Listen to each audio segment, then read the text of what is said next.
La clase de ahora va a ser más que todo la parte de la interpretación radiográfica en un sentido patológico, no tanto en un sentido que se vaya por la parte de lo básico, ¿no? Porque eso ya llevaron con la auxiliar Mercedes, tengo entendido. Entonces nosotros nos vamos a enfocar más que todo a qué es lo que vamos a encontrar cuando nosotros veamos una radiografía.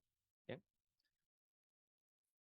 vamos a repasar un poco sobre las densidades radiográficas, que ya sabemos cuáles son los 5 tipos de densidades radiográficas que van en una escala de gris desde lo más oscuro, es decir, lo negro, hacia lo blanco, ¿no? Y en cada una de esas escalas nosotros vamos a ubicar diferentes tipos de estructuras. Por ejemplo, todo lo que sea aire va a ser negro, ¿no? Y tiene su propio término que ya les mencionó la auxiliar Mercedes, que se denomina radiolúcido, ¿no? Después tenemos otra densidad en la escala de gris, que es sobre la grasa, otra densidad que es el agua. Después vamos a tener la siguiente densidad, que va a ser el calcio, y como también los metales, una densidad, una opacidad, ¿ya? Bien.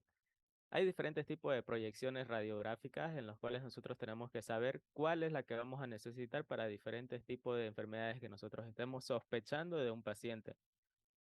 Lo más común, lo que se pide para explorar el campo pulmonar es la proyección póstero-anterior, ¿no es cierto? No solamente la proyección póstero-anterior, sino que también la proyección lateral.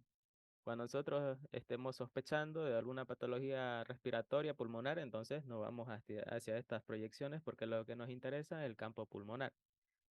¿Por qué nosotros pedimos esta proyección? Porque si sabemos que la máquina que toma la radiografía plasma una parte posterior hacia una parte anterior, en donde choca todo eso con el chasis, y al momento de obtener la imagen es lo que nosotros vamos a poder ver reflejado las diferentes densidades de los colores en la proyección que nosotros solicitemos. Bien. Después tenemos una que es especial, una radiografía en decúbito lateral izquierdo. Comúnmente se pide, no derecho, porque ahí no hay donde podamos buscar, siempre y cuando sospechemos de una patología, de una afección que sea derecha. Pero en este caso nosotros vamos a buscar con un rayo horizontal, es decir, con una forma de laurel. ¿Por qué nosotros solicitamos esta proyección de radio X?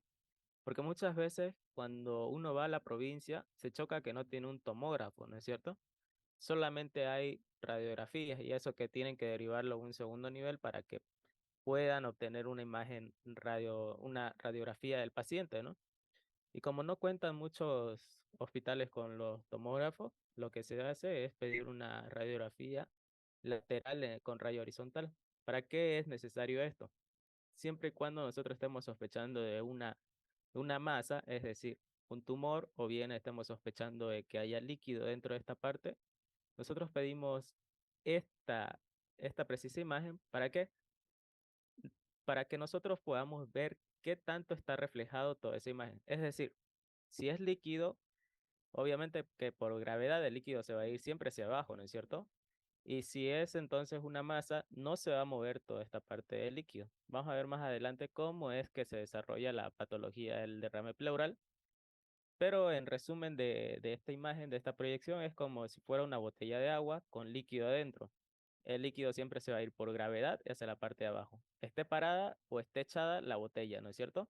Entonces, cuando nosotros le echamos la botella, todo el líquido se va a ir hacia un lado. Pasa lo mismo con el derrame pleural. Si es que es alguna masa o un nódulo, entonces, si es una masa, no se va a poder mover, no se va a poder desplazar con la facilidad que se desplaza todo el líquido, ¿no es cierto?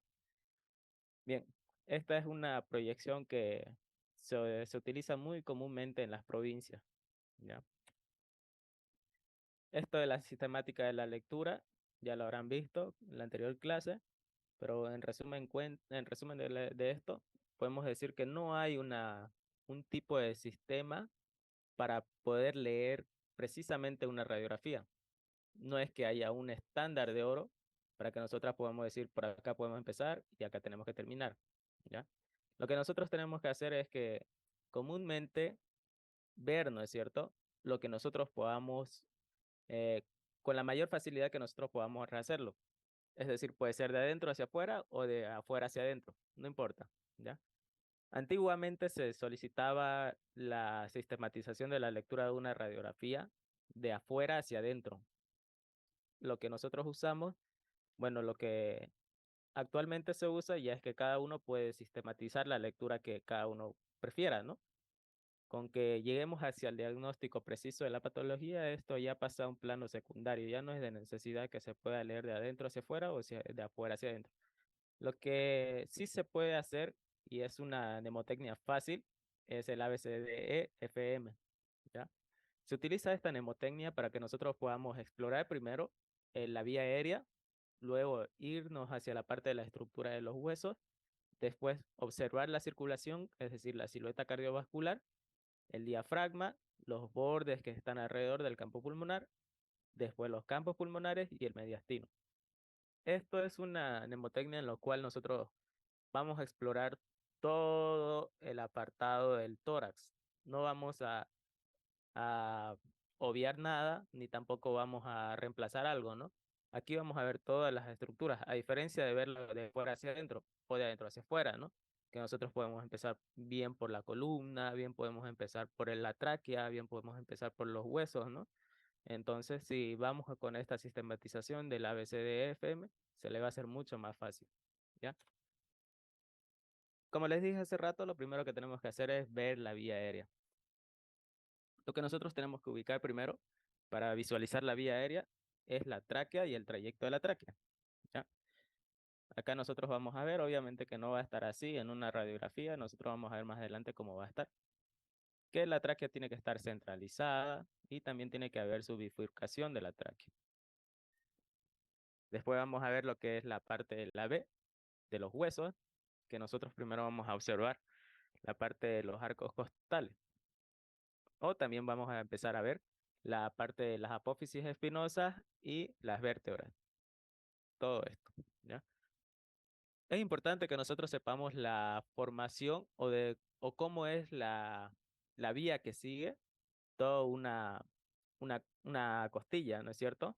O los arcos costales, qué dimensiones tienen y hacia qué dirección van. ¿Por qué? Porque nosotros vamos a tener arcos costales anteriores como arcos costales posteriores. Los anteriores, como bien dice su nombre, van hacia la parte anterior y cuando nosotros tenemos una imagen que va de posterior a anterior, entonces eso se va a ver como si fuera al fondo, ¿no es cierto? Después vamos a tener los arcos costales posteriores, que los posteriores van a ser lo primero que vamos a ver, es decir, que va a tener un aumento de la densidad y también van a estar superpuestas sobre los anteriores, ¿no? Lo normal, vamos a hablar más adelante sobre criterios de aceptabilidad. Lo normal es que hayan de 9 a 11 arcos costales posteriores y de 4 a 6 arcos costales anteriores para que tenga un criterio de aceptabilidad buena, ¿ya? Bien, ¿cómo nos vamos a dar cuenta cuáles son los arcos costales? Porque nosotros podemos decir que esto es el primer arco costal, ¿no? Sin embargo, vemos que ya se está formando el trayecto del primer arco costal anterior, ¿no es cierto? Si bien no vemos de dónde empieza acá, esto es como que algo común de confusión. Si bien nosotros no estamos viendo dónde empieza el primer arco costal anterior, bueno, el posterior, mejor dicho, podemos seguir lo que es el trayecto del arco costal anterior para llegar hacia la parte del arco costal posterior, ¿ya?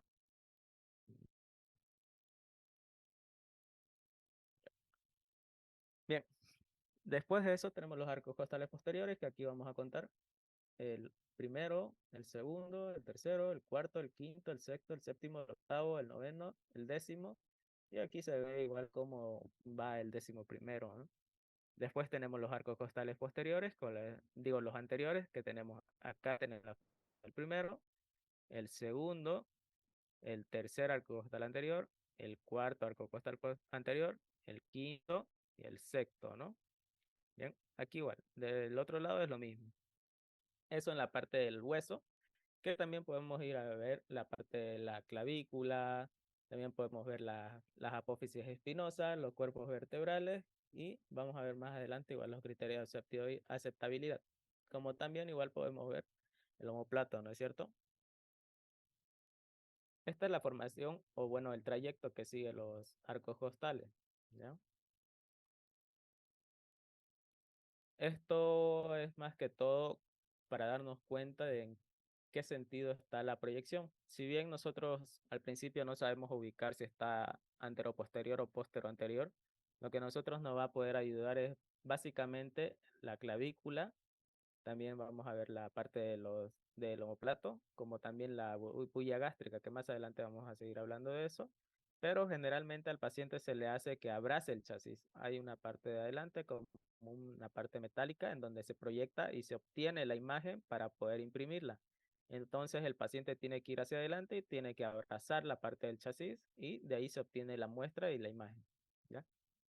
Es por eso que al paciente se ve que está abierto la parte de los huesos. Bueno, la parte del omoplato, ¿ya? Porque está abrazando el chasis, lo está abrazando hacia la parte anterior. Bien. Después nosotros vamos a ver acá igual las apófisis espinosas, que lo normal es que se vean 4 para no estar hablando de una penetración que esté blanda o que esté quemada. ¿Ya? Lo normal es que se vean 4, como también los cuerpos vertebrales que se deben de ver hasta el finalizar o llegar hacia la parte del mediastino. Lo mismo hacia una imagen que se ve lateral. Y después vemos las estructuras que se ven en la parte de la circulación, ¿no? O la silueta cardíaca, ¿no? Que nosotros estábamos viendo hace rato. Bien. En la silueta cardíaca vamos a ver cómo se forman las aurículas, aurícula derecha y aurícula izquierda, los ventrículos izquierdos y el ventrículo derecho, ¿no? El ventrículo derecho no se ve en la parte en una imagen posterior anterior, ¿ya? Se ve si la vena cava inferior, una silueta de la vena cava inferior, aquí muchas veces se van a ver. Y también en las proyecciones laterales se va a ver mucho mejor, como también el callado de la aorta que forma el botón aórtico, lo que nosotros lo conocemos como botón aórtico. Bien. Antes de seguir, es importante que ustedes no se confundan en la parte de la unión de la clavícula con la unión del primer arco costal anterior. No sé si se logra identificar, se ve como una burbuja o un pequeño redondo que parece un ojo de búho, ¿no?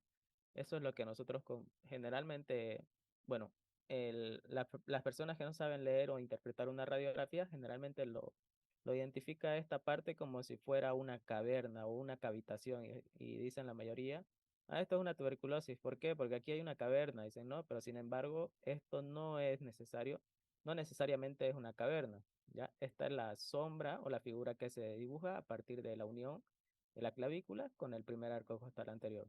¿Ya? No se confundan. Obviamente que esto nosotros no vamos a poder decir precisamente es o no es una caverna, siempre y cuando no tengamos una tomografía. ¿Por qué? Porque muchas veces tenemos puntos ciegos en una radiografía. Por ejemplo, si es una proyección posterior anterior, acá la parte del ápice no se ve bien, ¿no es cierto? Entonces aquí tenemos un punto ciego. Es por eso que se pide tomografía muchas veces. ¿Por qué? Porque el paciente está presentando alguna patología que sea específicamente del ápice y sin embargo nosotros no estamos pudiendo ver toda esta parte del ápice pulmonar, ¿no es cierto? Como también estamos teniendo otro punto ciego acá que es por el mediastino más que todo, porque al ser una proyección posterior anterior, entonces el mediastino puede ser que nos esté ocultando algún nódulo o alguna tumoración que al igual la silueta cardíaca, ¿no es cierto? Nosotros estamos obteniendo una imagen, un reflejo de lo que es la silueta cardíaca, sin embargo, al otro lado de la parte anterior nos está ocultando algo, ¿no? Entonces son puntos ciegos que nosotros que tenemos que tener en cuenta en el ápice pulmonar, la silueta cardíaca y la silueta del mediastino, ¿ya? Después de esto, de ver el mediastino, también vamos a ver la parte ilial, ¿ya? Lo que es el ilio. Tiene que estar bien distribuido y de esta forma, como se ve en esta imagen. Todo esto es normal, ¿ya? No piensen que es alguna patología si ven una imagen que el ilio se está formando de esta manera, ¿ya? Y eso son lo básico que ustedes ya llevaron la anterior clase. Estamos recordando un poquito sobre lo que ya llevaron, ya lo que avanzaron, sobre los parámetros que tienen que seguir o cómo es la forma que tienen que leer, ¿ya? Después tiene criterios de aceptabilidad. ¿Qué es esto de criterios de aceptabilidad? Son un conjunto de criterios que nosotros tenemos que tener en cuenta al momento de obtener una radiografía.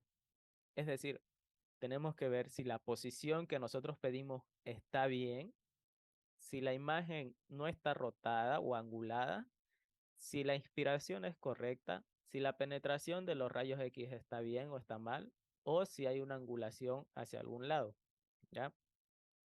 Para eso nosotros tenemos que saber cuáles son esos criterios. Primero, ¿qué tipo de imagen o qué tipo de posición vamos a pedir? Lo que comúnmente se pide es la posterior-anterior, les dije, ¿no? Y después está la anteroposterior, como también los laterales. En la posterior anterior nosotros vamos a ver las características que le di hace rato, y en la anterior posterior lo que se va a ver es más que todo la clavícula, que va a ser en forma de S. También vamos a ver el borramiento de la bulla gástrica, como también la ampliación de la silueta cardíaca, ¿ya? ¿Por qué la bulla gástrica se ve en la parte posterior, en la posterior anterior, y por qué no se ve en la anteroposterior? ¿Saben por qué? ¿Alguien me dice? ¿Por qué esta bulla gástrica es característico de una imagen posterior anterior? ¿Saben? Se da más que todo por la posición del estómago y del esófago. Sabemos que eso es más que todo posterior, ¿no es cierto?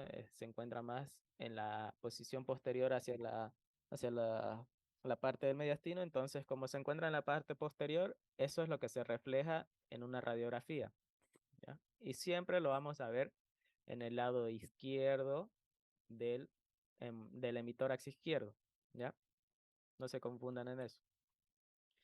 Después de la posición, ¿es la posición que nosotros pedimos posterior anterior? Sí, entonces seguimos con el siguiente criterio. La rotación, tenemos que observar si está bien, si está rotada o si no está rotada, o si está centralizada, ¿ya? ¿Cómo vamos a ver esto? Más que todo vamos a ver la unión de las cabezas de la clavícula, ¿ya? Que esté cerca de una línea media que se traza por en medio de las apófisis espinosas. Y si se ve una desviación, ya sea derecha o izquierda, entonces estamos hablando de una rotación derecha o izquierda. ¿Cuándo vamos a hablar de una rotación derecha? Vamos a hablar de una rotación derecha cuando todo lo que esté en la línea media se va a acercar hacia el lado derecho y se va a alejar del lado izquierdo. Lo mismo para el lado izquierdo, ¿ya? Es decir, si la línea media está cerca de la cabeza de la clavícula del lado izquierdo está más cerca de la línea media, entonces estamos hablando sobre una rotación hacia la izquierda, ¿ya? Bien, después de eso, nosotros estamos hablando sobre la inspiración.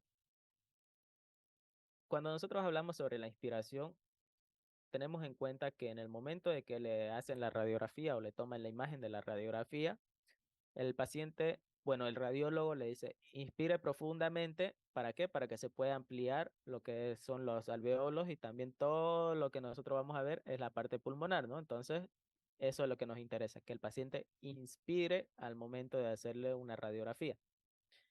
¿Y cómo vamos a saber si está bien inspirada la imagen? Hace rato les decía que es más que todo por por los arcos costales y de los arcos costales anteriores y posteriores. Les dije que lo normal es que se vean de 9 a 11, y esos son los posteriores, y los anteriores son de 4 a 6, ¿ya? Si es que no se logran identificar, como en este caso, miren, aquí se ve 1, 2, 3, 4, 5, 6, 7. Solo se ven 7 arcos costales posteriores, ¿no es cierto? Entonces, esta imagen no nos sirve porque no está bien inspirada. Al igual que si contamos los anteriores, vamos a ver 1, 2 y 3. Entonces, no nos sirve. Lo mínimo es que tiene que ser 4 hasta 6, ¿ya? Bien, después estamos hablando sobre la penetración. Al momento de que le toman la imagen de la radiografía, el radiólogo mide dependiendo hacia la distancia y también el tamaño del chasis, mide qué tanto milivoltios le va a poner en cada imagen. Siempre varía, no es que esté con un estándar fijo hacia la cantidad de milivoltios que le pone el radiólogo, ¿ya? Eso me contaba un día un radiólogo, que esto siempre varía y cambia en cada paciente, no siempre son lo mismo, ¿ya? Es por eso que nosotros tenemos que ver qué tanto penetra los rayos X, y para ver si está correcto o no está correcto. ¿Cómo nosotros vamos a ver esto? Más que todo porque se noten 4 apófisis espinosas. Las primeras 4 apófisis espinosas la vemos, 1, 2, 3, 4, y ya está. Está bien penetrada.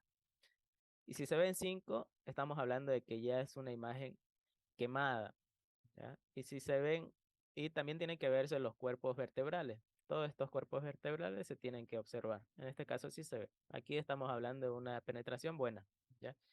Tenemos dos tipos de penetraciones en los cuales nosotros tenemos que rehacer la radiografía en caso de que nos encontremos con esto, que una imagen puede ser demasiado penetrada, como en este caso de la izquierda.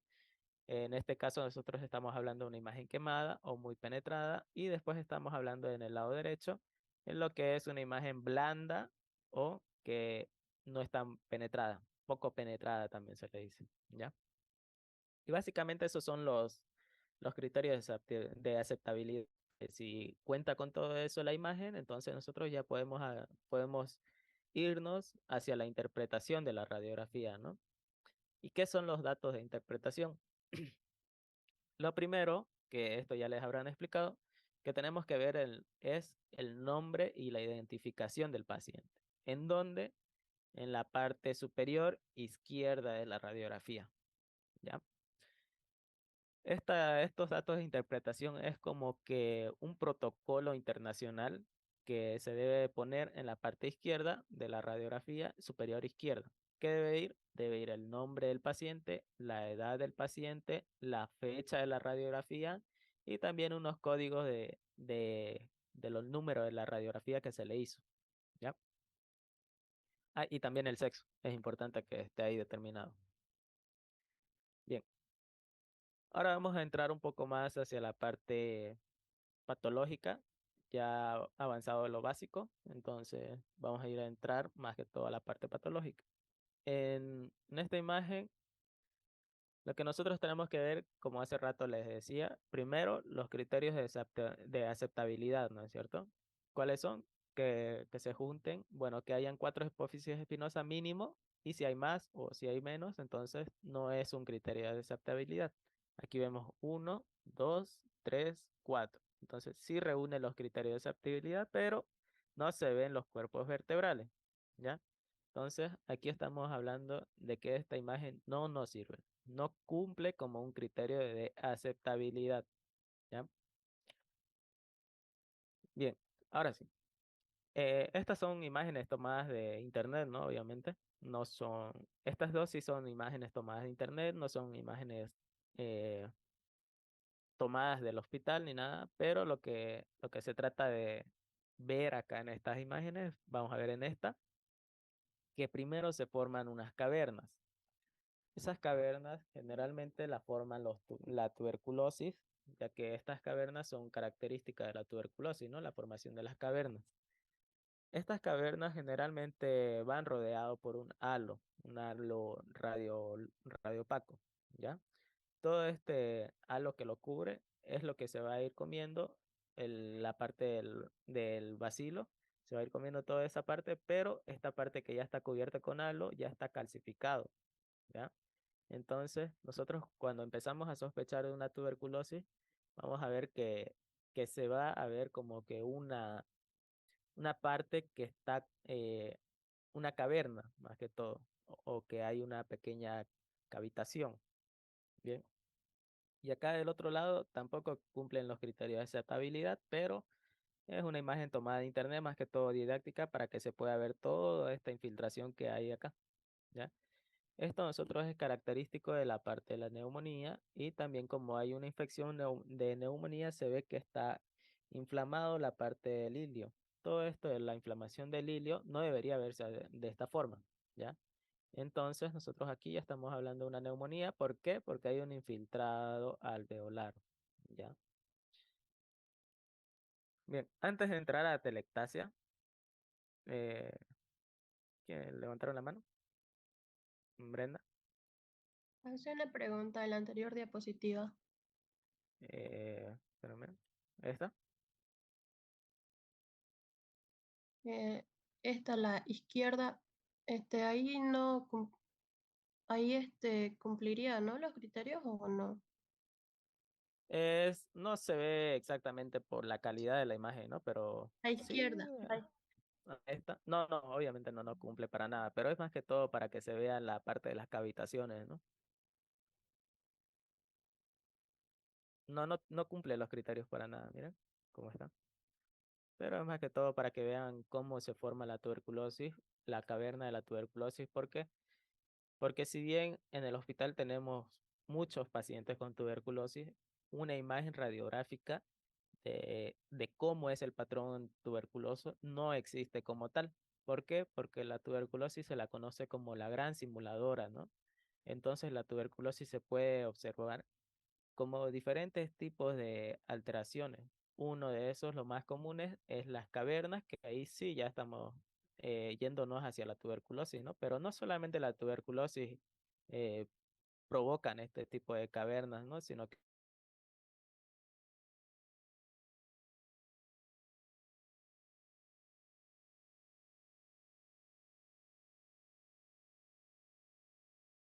ya, vamos a continuar. Hace rato les mencionaba que aparte de una imagen radiográfica de la tuberculosis, lo más característico que podemos encontrar es las cavernas o las cavitaciones, pero no siempre vamos a encontrar cavernas o cavitaciones en tuberculosis, ¿ya? Puede presentarse de diferentes formas la tuberculosis. Puede ser un patrón intersticial, puede ser un patrón miliar, diferentes tipos de patrones. No solamente una caverna va a ser signo de una tuberculosis. ¿Por qué? Porque si bien recuerda, una patología que no es muy común es más que todo las que provocan unos pequeños granulomas y cavernas, son la granulomatosis de Wegener, ¿no es cierto? Entonces, la granulomatosis de Wegener provoca todas estas cavernas, ¿ya? No siempre la tuberculosis va a presentar esto, ¿ya? Continuando con esto, vamos a hablar sobre los patrones radiológicos, que generalmente son dos tipos de patrones, el patrón alveolar y el patrón intersticial. Lo que nosotros vemos comúnmente es el patrón alveolar, ¿ya? ¿Por qué no el patrón intersticial? Porque el patrón intersticial básicamente lo estudia y hace relevancia la reumatología, ¿ya? Si bien nosotros encontramos un patrón intersticial, que más adelante vamos a ver qué es y cómo se presenta el patrón intersticial, lo que nosotros tenemos que saber es reconocerla, ¿ya? El tratamiento lo hace el reumatólogo, no nosotros ni tampoco el neumólogo, ¿ya? Pero siempre se actúa en conjunto. Lo que nosotros sí o sí tenemos que saber interpretar y tenemos que saber qué hacer ante un patrón alveolar, eso sí nosotros tenemos que aprenderlo muy bien, ¿ya? La diferencia entre un patrón alveolar y un intersticial, su mismo nombre lo indica.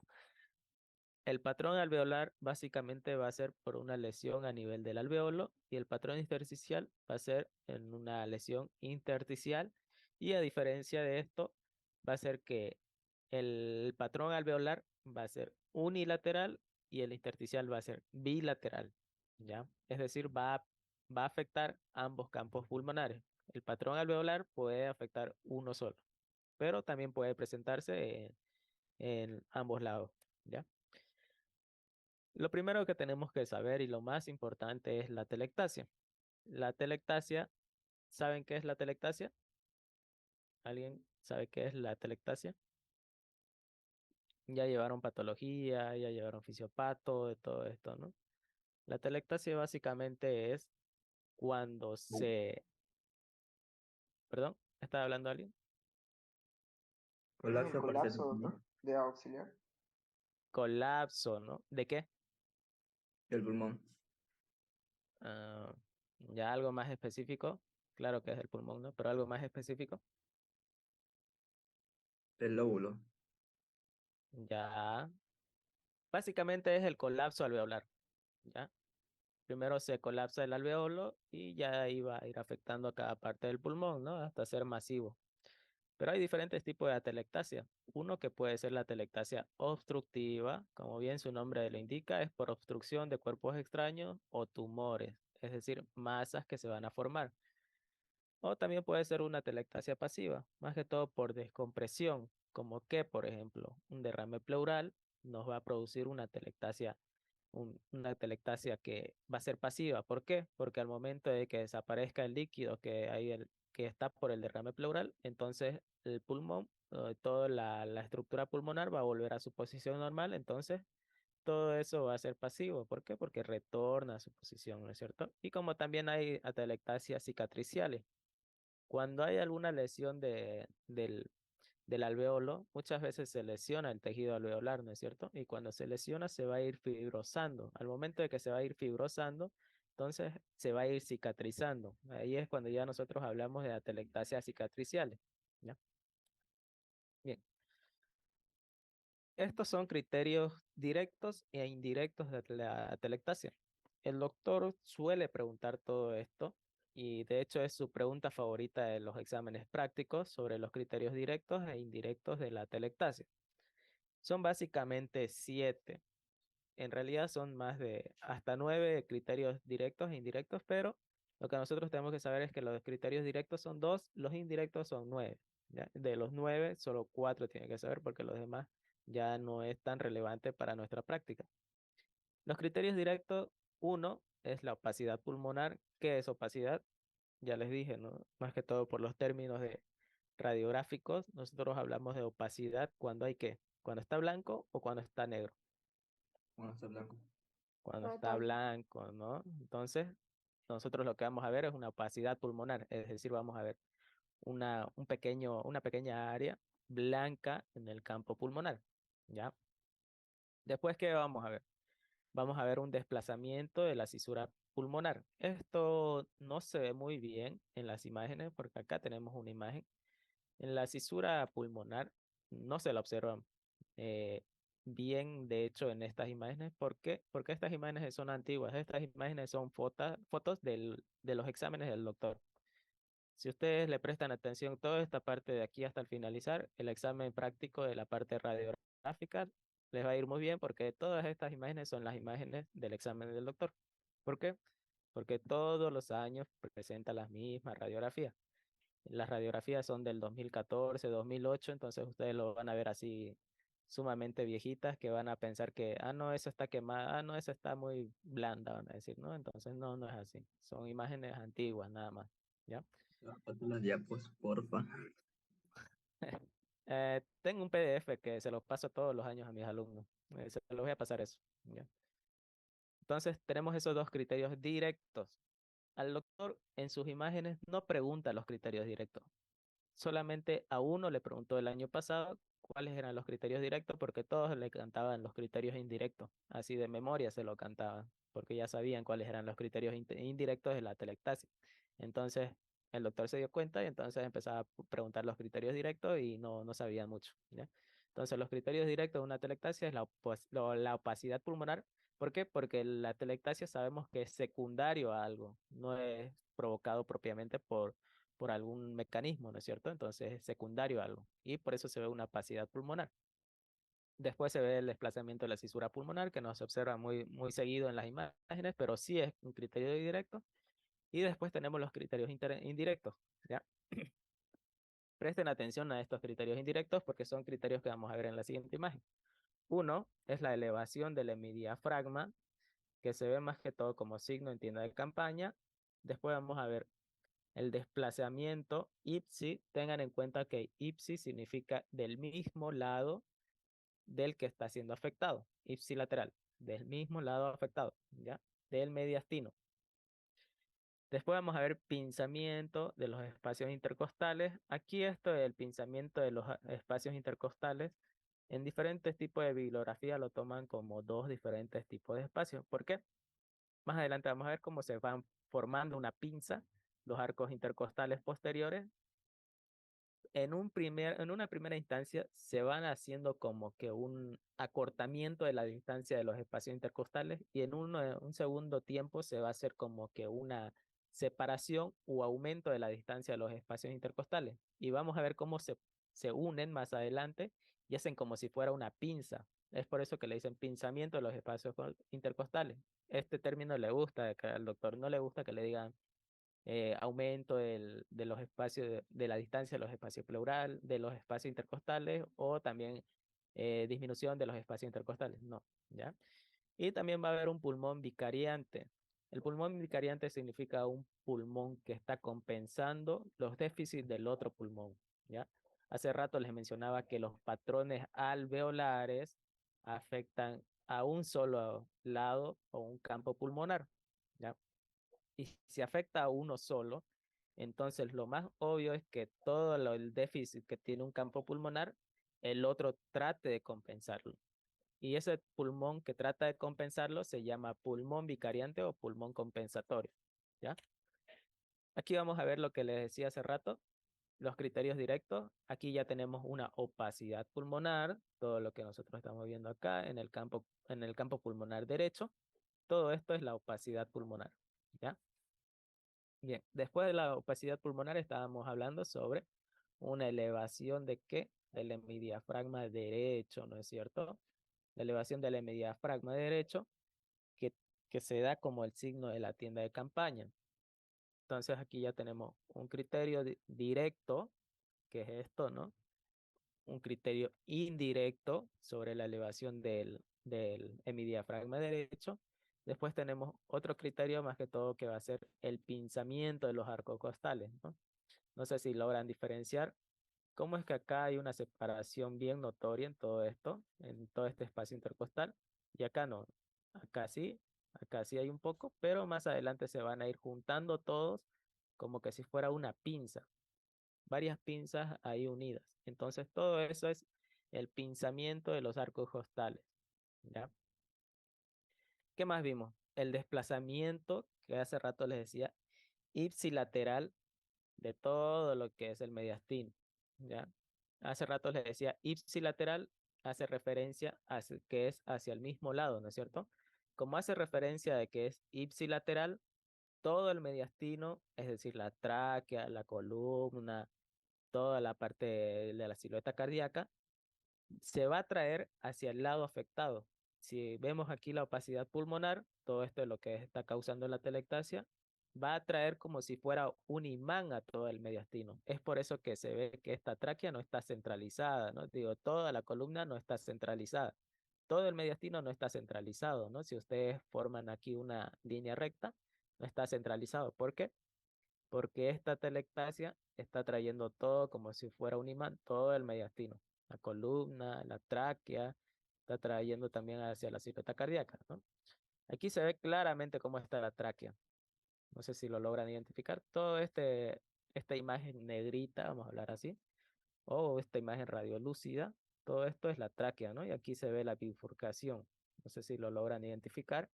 Aquí ya vemos las apofísides espinosas y también los cuerpos vertebrales que se están desplazando hacia el lado afectado, ¿no? Después, ¿qué otro criterio vimos? El pulmón vicariante, ¿no? Aléjense un poquito de la pantalla y traten de diferenciar todo este campo pulmonar derecho, miren, todo este campo pulmonar derecho y logren diferenciar con este campo pulmonar izquierdo. ¿Es lo mismo? No es lo mismo, ¿no es cierto? ¿Por qué? Porque este es el lado afectado.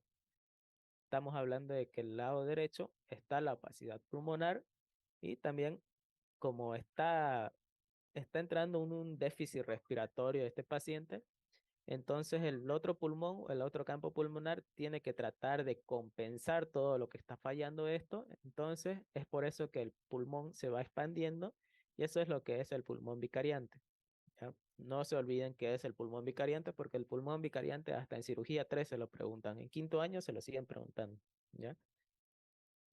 Y esos son los criterios indirectos, ¿ya? Repasemos una vez. Criterios directos, opacidad pulmonar y la cisura del mediastino que no se ve, ¿no es cierto?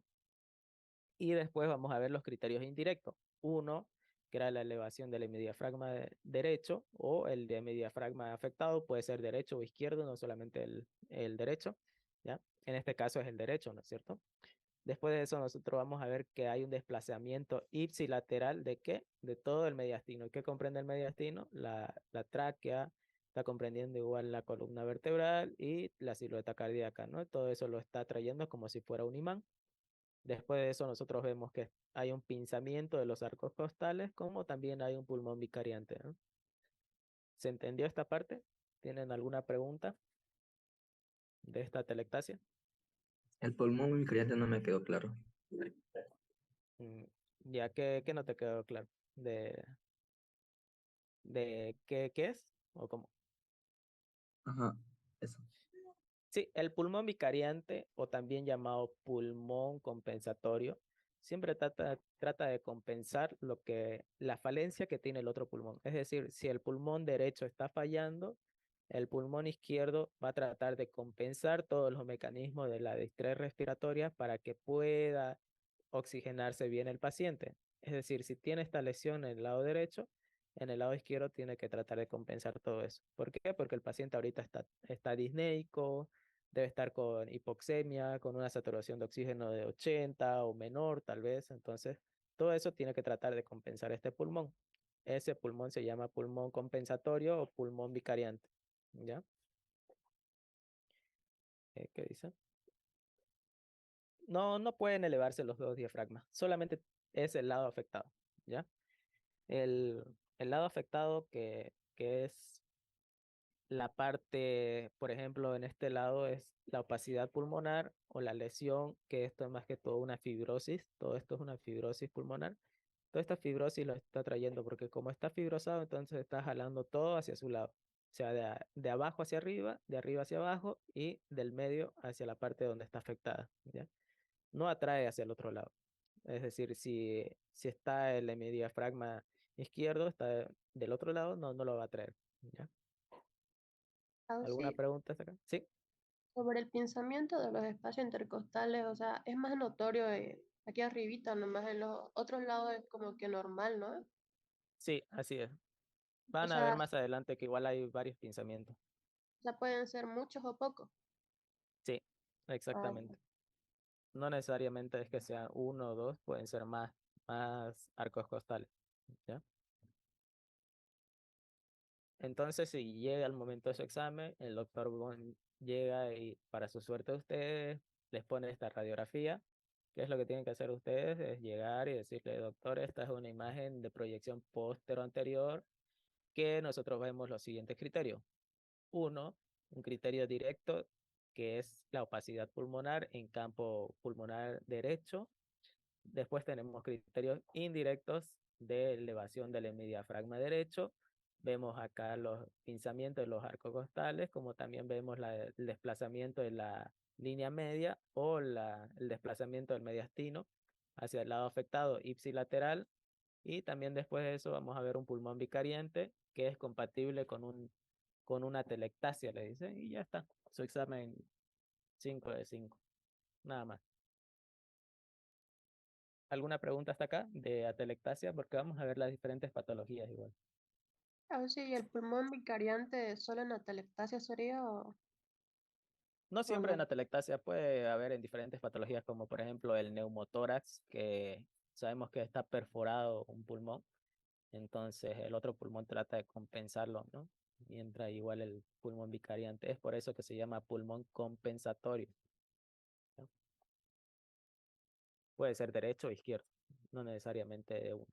Pero recuerden que la atelectasia le dije al principio que es un patrón alveolar, es decir, es un patrón que solamente afecta a un solo lado del campo pulmonar, es unilateral. El patrón intersticial es bilateral, afecta a los dos lados. Esa es la diferencia del patrón alveolar con el patrón intersticial. ¿Ya? ¿Alguna pregunta? Tal vez ustedes vean todo esto, ¿no?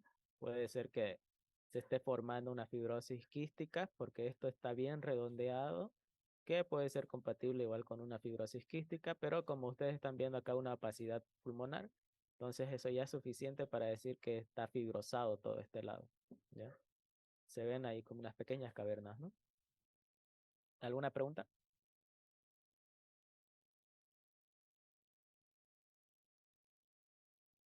¿Se entendió?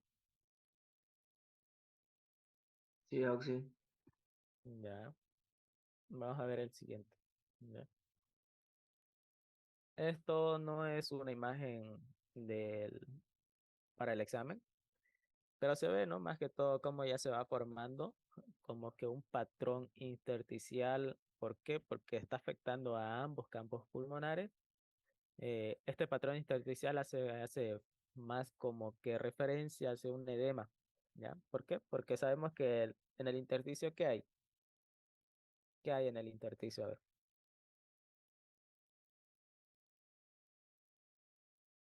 ¿quién me dice qué hay en el intersticio?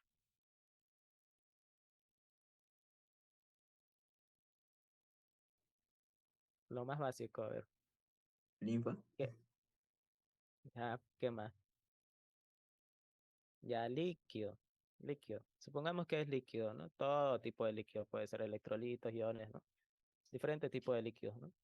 Entonces, como hay líquido, bueno, varía su contenido, mejor dicho. ¿Ya? Como hay líquido, entonces hay un infiltrado intersticial y todo ese líquido, sabemos que en la imagen de la radiografía se va a ver de diferente tipo de densidad, ¿no? Se va a ver más blanco.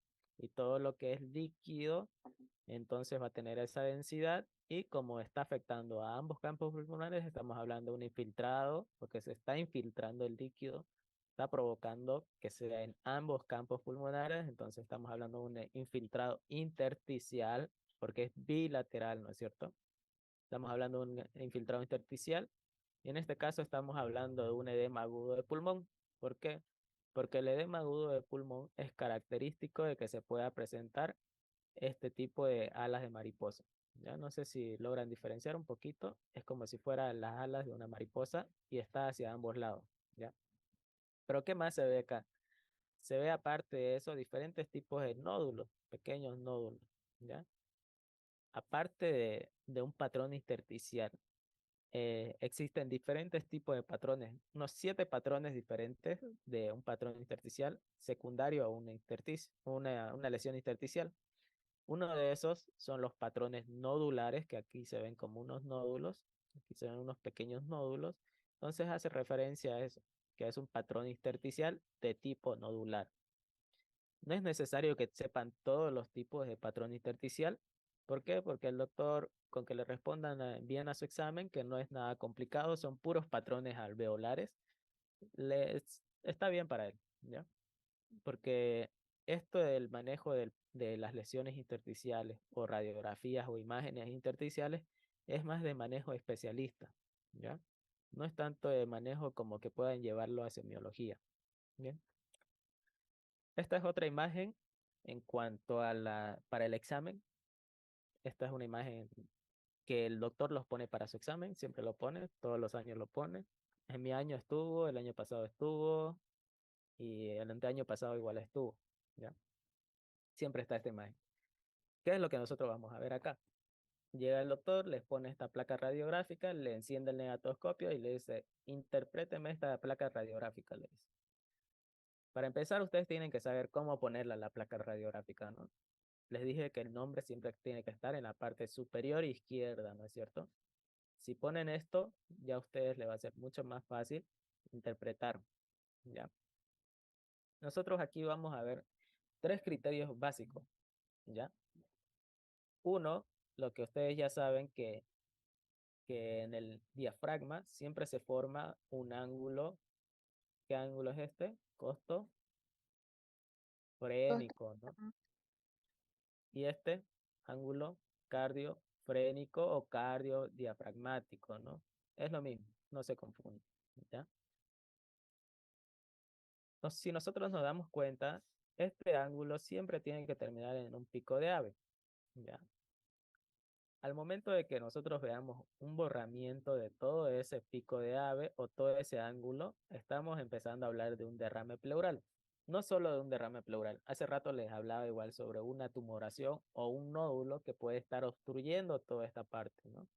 Entonces, es lo que nosotros vemos, ¿ya? Pero es un criterio para que nosotros tengamos en cuenta.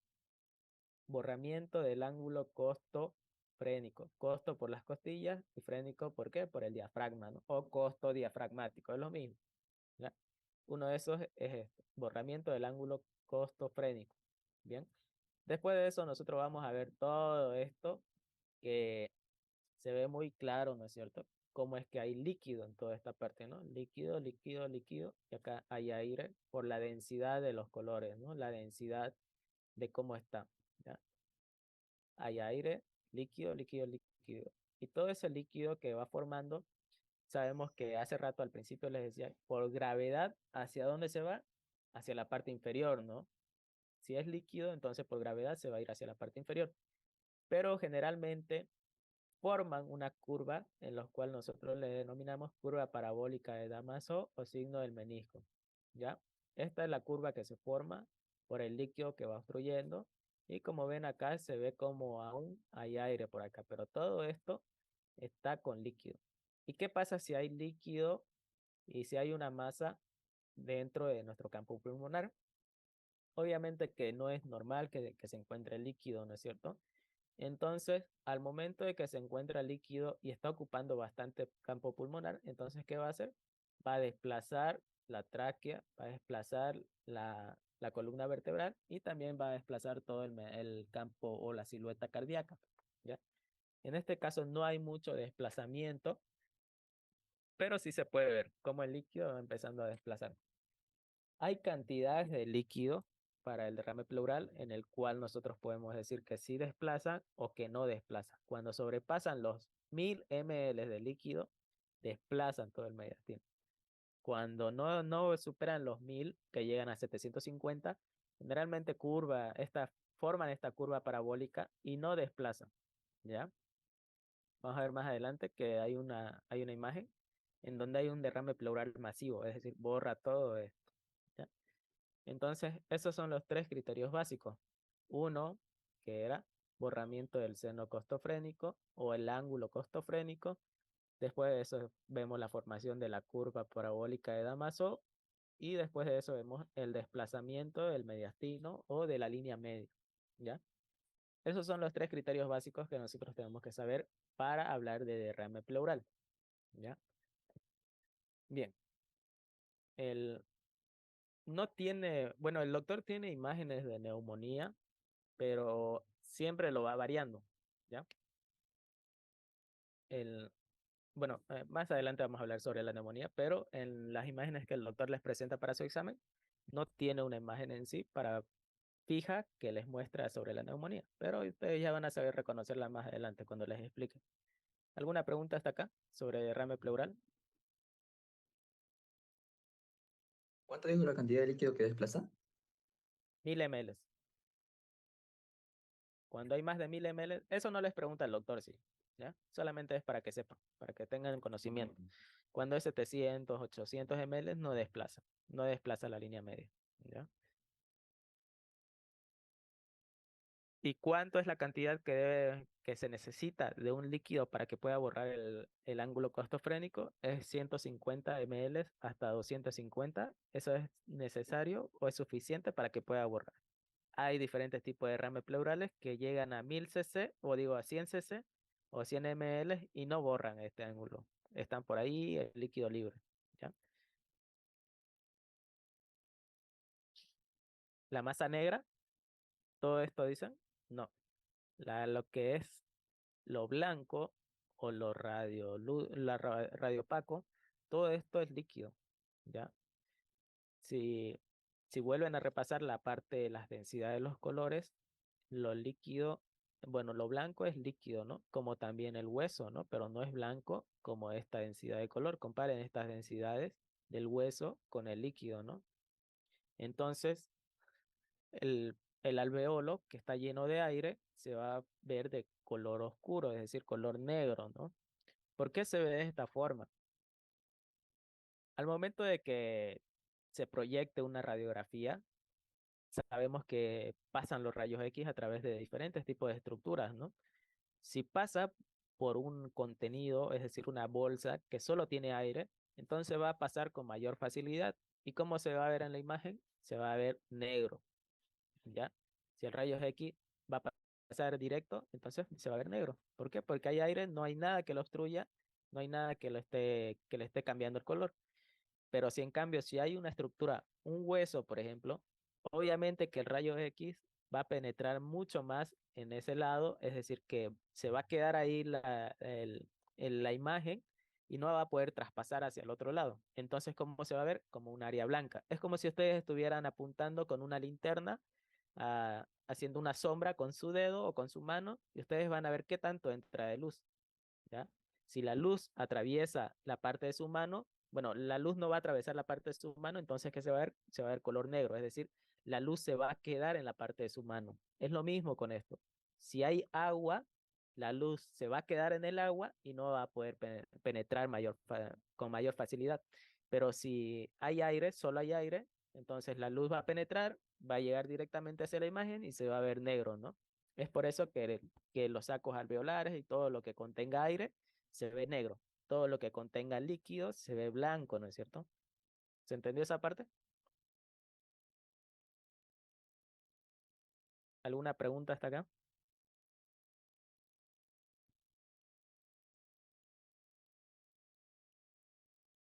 Pues sí, y el aire en esta ocasión, digamos, se ve redondeado, ¿no ve? Y en otras circunstancias puede ser, digamos, de formas irregulares, así, ¿o no? En realidad, todo lo que es alveolo, campo pulmonar, el alveolo no tiene una forma específica. Si bien en la universidad, en los libros nos enseñan que el alveolo es como un saco, es decir, que tiene la forma de una pera o la forma de un saco, esa es la forma que nos enseña en la universidad. Pero no existe la forma ideal o la forma única del alveolo, ¿ya? Entonces, tiene de multiformas, que no es ni siquiera una sola forma. Todo eso es lo que penetra la luz y no necesariamente se ve blanco. Lo que se ve blanco puede ser que sea hilio, puede ser que sea microcalcificaciones, puede ser que haya un poquito de líquido. Entonces, ahí es donde se está quedando más la luz y todo eso es donde nosotros estamos viendo los puntitos blancos que se ven acá. Acá ven un puntito blanco, puntito blanco, que puede ser más que todo los ganglios, ¿no? Pequeños ganglios, acumulaciones de ganglios, ¿no? Entonces, ahí es lo que nosotros tenemos que saber diferenciar. Todo lo que se ve oscuro, todo esto es aire. Los sacos alveolares no se ven, no se ve la forma de los sacos alveolares, solo se ve el aire que pasa por ahí. ¿Alguna pregunta? ¿Entendido esta parte?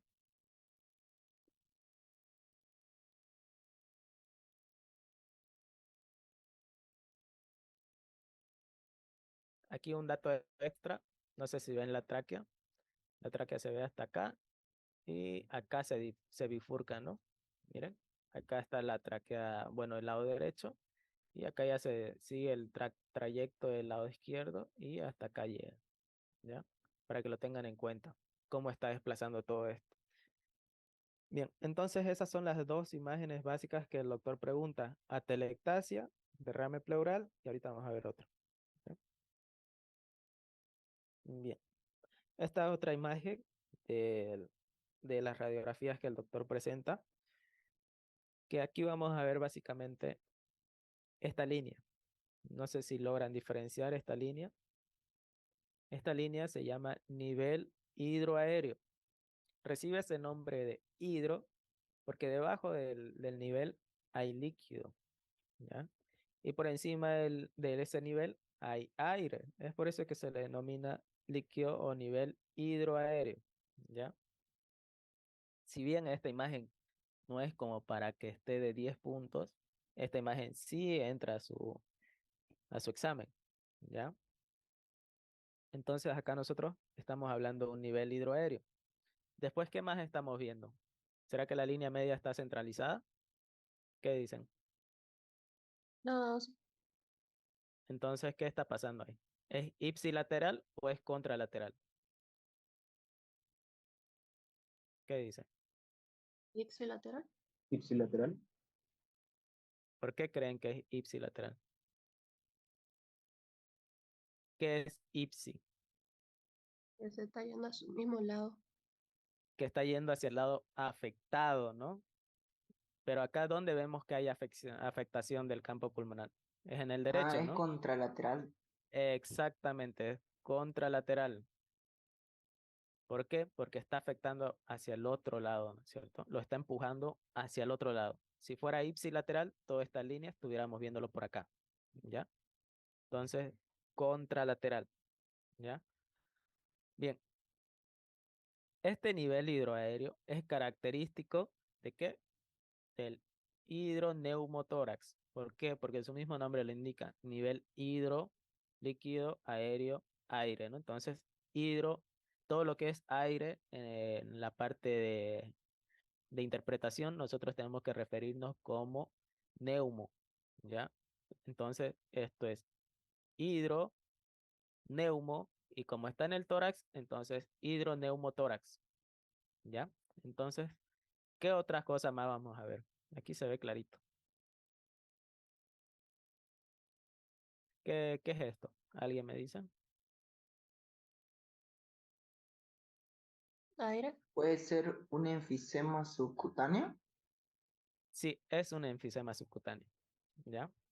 ¿Por qué? Porque hay aire, ¿ya? ¿Por qué es subcutáneo? Porque está debajo ¿de qué?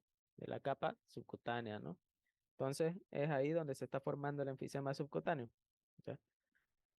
Entonces, ¿qué podemos decir de esta radiografía? Esta es una radiografía póstero-anterior, ¿ya? ¿Por qué? Porque la bulla gástrica está en su campo, está manteniendo su campo, la forma del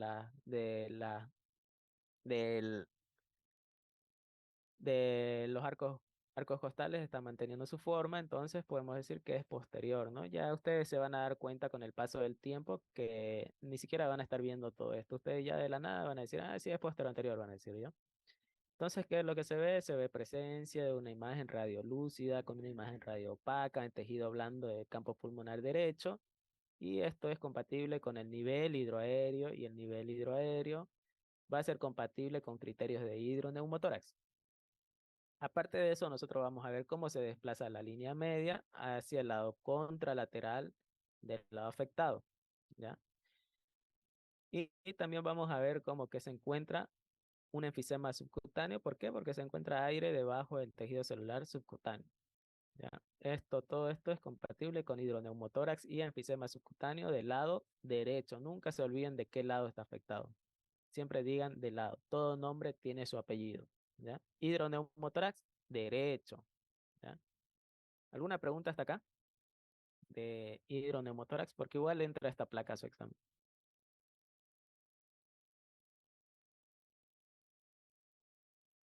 Pregunten. Esta placa le va a entrar a su examen. Hago una pregunta, por qué derecho si sería postero anterior? A ver, cuando ustedes tienen una placa, tienen que hacer de cuenta, cuando es una posterior anterior, tienen que hacer de cuenta de que todo lo que ustedes están viendo al frente de ustedes en la placa es contrario a los sentidos de la mano. ¿Cómo es eso? Que si mi derecha en la placa yo la veo, va a ser como que cruzando las manos, ¿ya? Mi derecha va a ser la izquierda del paciente. Es como si lo tuvieras frente a frente al paciente. Mi derecha va a ser su izquierda y tu izquierda va a ser su derecha del paciente, ¿ya? Entonces, otra cosa de lo que nosotros vamos a ver es todo esto, ¿ya? La placa, nosotros tenemos que saberla ubicar. ¿Por qué? Porque la bulla gástrica está al lado izquierdo. También vimos que esto es característico del lado izquierdo, y entonces tenemos que ubicar esa parte. Estamos hablando entonces de un enfisema o un criterio de hidroneumotórax del lado derecho, ¿ya? Este es el lado derecho y esto es el lado izquierdo. ¿Una pregunta? ¿Se entendió?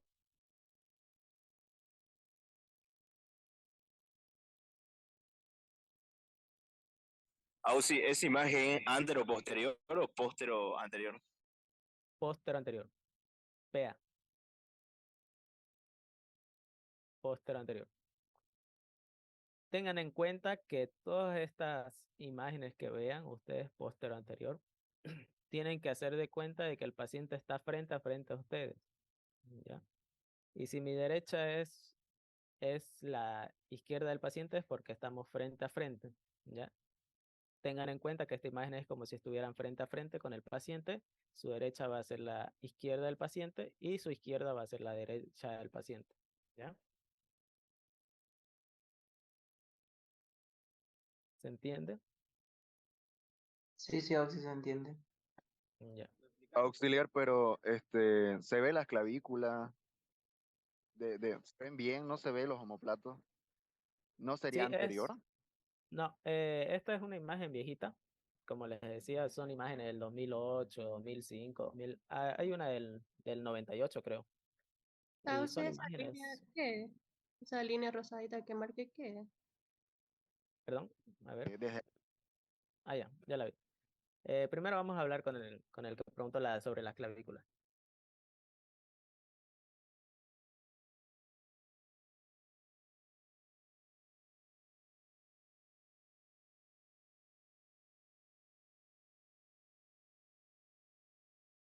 hueso. Vemos cómo está la parte de las costillas.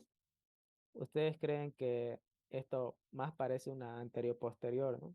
Antero-posterior por la forma en que están horizontalizadas los arcos costales posteriores, pero no es así, ¿ya? Esta es una imagen postero-anterior, ¿ya? A pesar de que no se ve la bulla gástrica, pero la clavícula sí se ve acá cómo está formando la V. Bien. Entonces estamos hablando de una horizontalización de los arcos costales, ¿ya? Eso es uno de un criterio, ¿ya? Después, otro criterio, vamos a ver cómo se va aplanando el diafragma, ¿ya? Miren, no es normal que se vea de esta forma porque el diafragma debería estar formándose entre la décima, en el décimo arco costal, ¿no? Aquí vamos a ver 1, ¿por qué? Porque este es el 1, el 2, 3, 4, 5, 6, 7, 8, 9 y 10, ¿ya? Entonces vemos acá cómo está la horizontalización de los arcos costales, el hemidiafragma que está como que aplanado, y también vamos a ver como que el corazón estuviera un poco verticalizado, ¿no? Es decir, un corazón pequeño pero que está verticalizado, no está aplanado o echado en su totalidad. ¿Por qué? Porque hay suficiente espacio en el pulmón como para eh, que pueda estar en la posición normal del corazón, ¿ya? ¿Qué quiere decir esto? No sé si ustedes han visto alguna vez un paciente enfisematoso, que un paciente que presente este tipo de tórax generalmente se le llama tórax en tonel, ¿no? Tórax en barril. ¿Cómo son estos pacientes? Como su mismo nombre lo indica, es como si estuvieran un barril en todo el tórax, es decir, está mucho más abultado el tórax. Entonces hay mucho espacio. Entonces el corazón es como que no se ve en la radiografía como que estuviera aplanado, sino que se lo ve como si estuviera verticalizado, ¿ya? Después de eso, ¿qué más vamos a ver? Se ven como si hubieran acá unas pequeñas formaciones de calcificaciones o fibrosis en la parte apical, ¿no es cierto? O en la parte superior, el tercio superior del campo pulmonar izquierdo.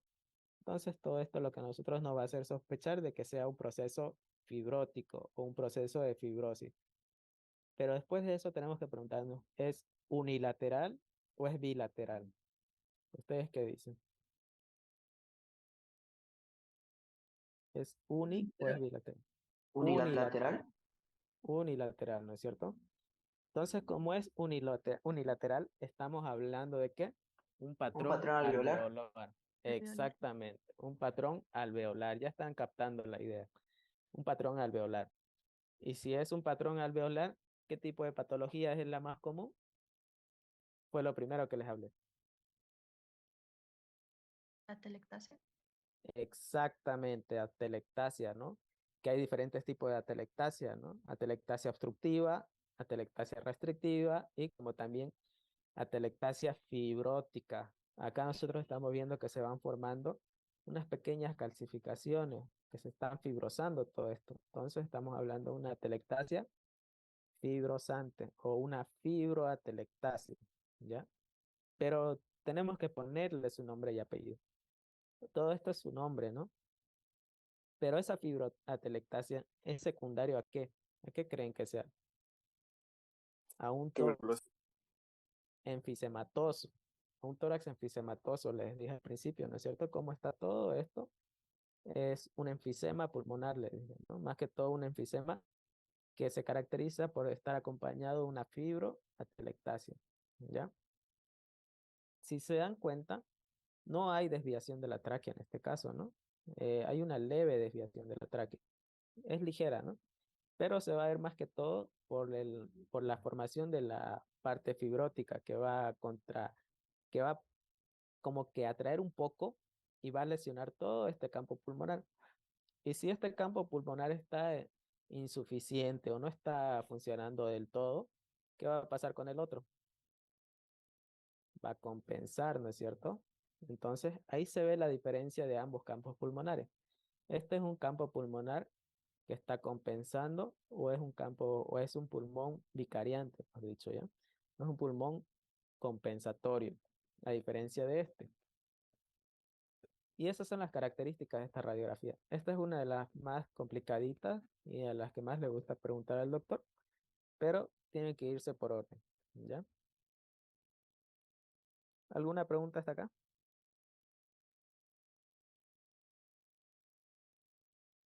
Si bien no se ve el desplazamiento de la línea media, sí se nota un poco que se va hacia la izquierda, ¿no? Poquito nomás, ¿ya? ¿Por qué? Porque aquí ya está la parte fibrótica. La telectasia está acá. Todo esto es la telectasia, ¿ya? ¿Alguna pregunta hasta acá? ¿Se entendió esta radiografía?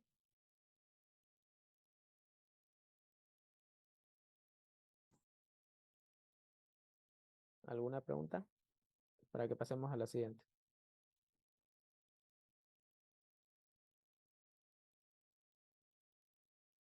Bien.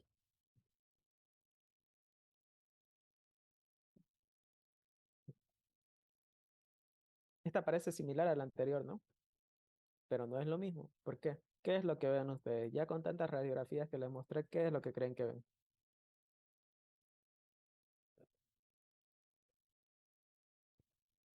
¿Qué se ve en esta imagen? ¿Qué ven de diferente en esta imagen?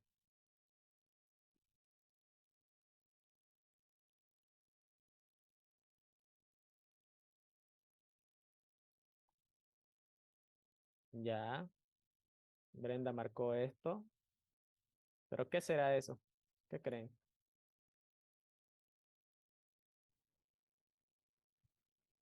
¿Qué creen que Enfisema. sea eso? ¿Enfisema? No. Esta línea que ven dibujada acá, toda esta línea, se llama línea o también se le llama grado 1 de neumotórax. ¿Ya? Todo esto es un neumotórax. ¿Por qué? Porque generalmente la parte, cuando se habla de neumotórax, se habla de que hay aire dentro del tórax, ¿no es cierto? Es decir, dentro de la pleura se está formando el aire y está entrando todo el campo pulmonar y se ve como si estuviera dividido toda esta parte del campo pulmonar izquierdo, ¿no es cierto? Y esa división se le llama la línea del neumotórax o también se le llama paquipleura. Esto es lo que el doctor le va a preguntar casi siempre. ¿Esto qué se llama? Le va a decir. Ustedes le dicen es paquipleura. ¿Por qué? Porque está dividiendo la pleura en dos partes, uno y dos. ¿Ya? Entonces esa es la paquipleura. Lo que generalmente pregunta es eso el doctor. ¿Qué es la paquipleura? No se olviden porque hasta en cirugía siguen preguntando eso. Y es pregunta de examen la paquipleura. ¿Ya? Después de la paquipleura, ¿qué más ven? ¿Qué más ven? ¿Será que este campo pulmonar está igual que el otro? Pulmón compensatorio. Exactamente, ¿no? Vean la diferencia del tamaño, ¿no? ¿Qué más ven?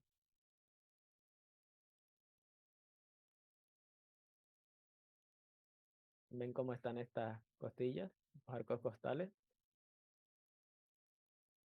¿Ven cómo se están uniendo? Y vean la diferencia Pinzamiento. con esto. Exactamente, vean la diferencia con esto. No es lo mismo, ¿no? Siempre tienen que comparar un lado con el otro, ¿ya? Ahora sin rayas, a ver, identifiquen. Se ve, ¿no? Se ve claramente si presta un poquito más de atención en esa parte, en toda esta parte. Se ve cómo se va pinzando, ¿no es cierto? ¿Qué más ven?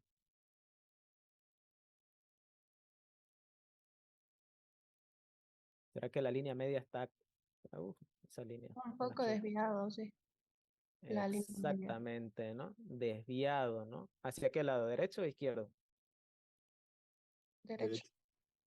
Derecho, ¿no? ¿Qué más ven? ¿Qué más ven?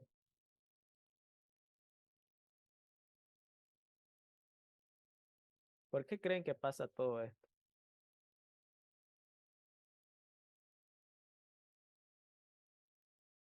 Les dije que esto era la línea del neumotórax, ¿no? ¿Y por qué se produce el neumotórax? Generalmente el neumotórax se produce por una lesión traumática. En un 90% se produce por una lesión traumática. ¿Qué pasa si entra un cuchillo por acá? Entonces va a penetrar todo el campo pulmonar y se va a llenar de aire. Todo lo que es el parénquima se va a llenar de aire, puede seguir entrando, puede que la línea del neumotórax esté acá o puede que la línea del neumotórax esté acá, ¿ya? Eso es lo que le va a dar los diferentes tipos de grado. Grado 1 se habla cuando obstruye solamente el 10%. Grado 2 cuando obstruye el 60%. Esto es el grado 2. Y cuando obstruye hasta el 90% es el grado 3, ¿ya? Como esto está obstruyendo hasta un 10% del campo pulmonar o del parénquima pulmonar, estamos hablando de neumotórax grado 1, ¿ya? Esta sería una imagen posterior anterior, ¿no? ¿Perdón? No Sería escuché. sería una imagen o radiografía posterior anterior, ¿no? Sí, exactamente. Es una imagen, una radiografía posterior anterior que es compatible con ¿qué? Neumotórax, grado 1. ¿De qué lado? Izquierdo, ¿no? Siempre digan nombre y apellido, ¿ya? Básicamente es eso. ¿Alguna duda con esa radiografía? De hecho, la línea hasta creo que se ve hasta acá, ¿no? Miren cómo sigue la línea, ¿ya? ¿Ninguna duda, pregunta? ¿Dijo paquipleura o taquipleura? Paqui, con P. Paqui, Ah, ya. Paqui pleura. ¿Ya? Vamos a ir con el siguiente. Si se dan cuenta, cada imagen se ve que es mucho más antigua que la otra, ¿no? Y así van a ser esas imágenes de su examen, ¿ya? ¿Qué es lo que ven en esta imagen? Es como si hubiera un filtrado, un intersticial, ¿no? Miren cómo están los puntitos, pero no, es porque es antigua la imagen. ¿Ya? Se ve como si estuviera todo el pulmón destruido, ¿no? Pero no es así. Se ve así porque es antigua la imagen y aparte que la imagen es antigua, es una foto sacada del celular. Es decir, no es, esta es la placa que un alumno le sacó la foto y nos las pasó, ¿ya? Entonces, pero las imágenes son así, casi todas son así, ¿ya? ¿Qué es lo que vemos en esta radiografía?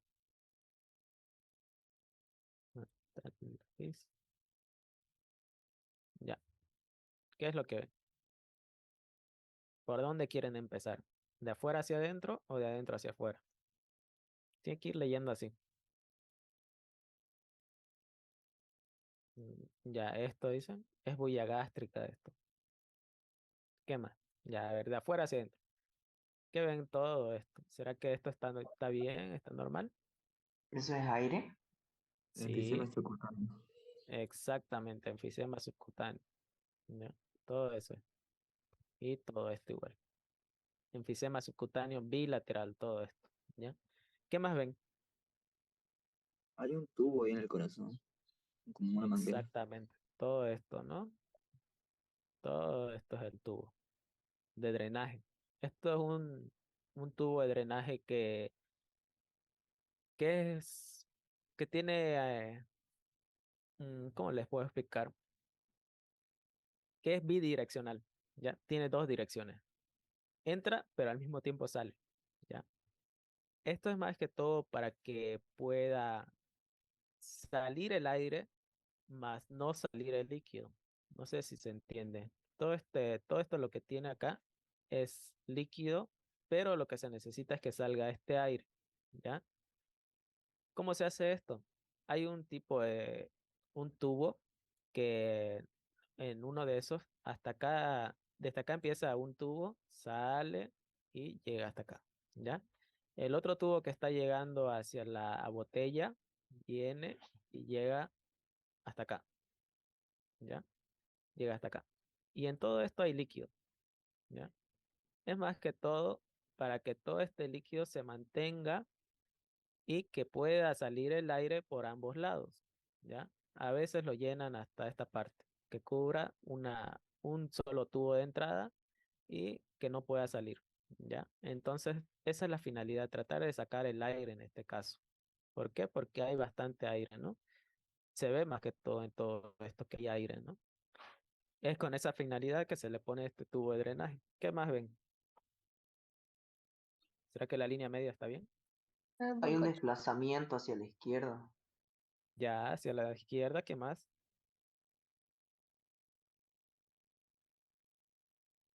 ¿Será que esto es igual que esto? Ah, no, es un pulmón bicariante. ¿Qué más ven?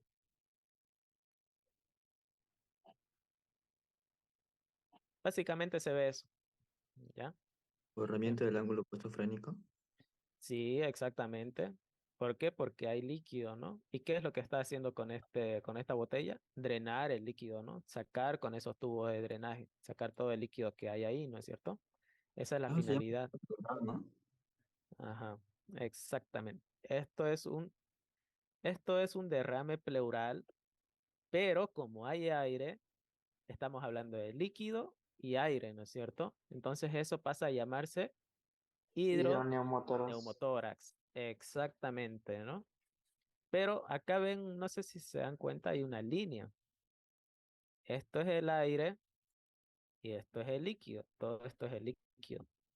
Entonces, sabemos que si fuera derrame pleural, todo el líquido se hubiera ido hasta este lado, hacia la parte inferior, ¿no es cierto? ¿Por qué? Porque por gravedad se va a ir a toda esta parte hacia la parte de abajo, ¿no? Pero como hay aire, no se pueden juntar, entonces lo está desplazando todo el líquido y le está causando dolor al paciente, es por eso que se está drenando, ¿ya? Entonces, como hay este nivel o esta línea, estamos hablando de hidroneumotórax, ¿no? ¿Qué más? ¿Será que está cubriendo el 10% como la anterior imagen o está cubriendo casi el 50%? Aquí, pleura. Ya, es una paquipleura, pero esto ya es un neumotórax grado 2. ¿Ya? Te dije que el grado 1 cubría el 10%, el grado 2 hasta 60% y el grado 3 hasta el 90%. ¿Ya? ¿Puede repetir los grados, por favor? ¿Perdón? ¿Puede repetir los grados? Ah, ya. Cuando Cuando hay un neumotórax y que cubre solamente esta línea, un 10% de todo el tórax o del campo pulmonar, esto es grado 1. Cuando cubre hasta el 60%, ojo, hasta el 60, decimos puede cubrir un 15%, un 20%, estamos hablando de grado 2, pero hasta el 60%. Si cubre hasta el grado 3, ya digo, hasta el 90% ya es grado 3, ¿ya? En este caso estamos hablando de grado 2 porque está más que seguro que está cubriendo más del 10%, ¿ya? Obviamente hay borramiento del seno costofrénico y eso. ¿Por qué? Porque hay líquido ahí, ¿no? Entonces, ¿qué hay? Hay criterios para hidroneumotórax, ¿no? Porque hay líquido, hay aire. ¿Y qué grado es? Grado 2, ¿no? ¿En dónde? En campo pulmonar derecho y también es compatible con enfisema subcutáneo, ¿no? ¿Alguna duda de esta radiografía?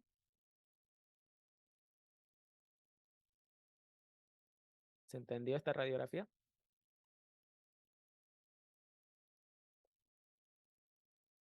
Ya, Sí. siguiente. Ya, estas radiografías no son del examen, pero básicamente hace referencia hacia la parte del, del infiltrado, bueno, mejor dicho, de un patrón alveolar. Ya no sé si se dan cuenta, acá hay un pequeño rellenado, pero esto se ve como una imagen algodonosa, parece un algodón, ¿no? No sé si han comido alguna vez esos algodones de azúcar, pero se ve como una imagen algodonosa. ¿Ya? Estos son más que todo eh, problemas con la sarcoidosis o patologías que ya se ven más relacionadas hacia la parte inmunológica, ¿ya?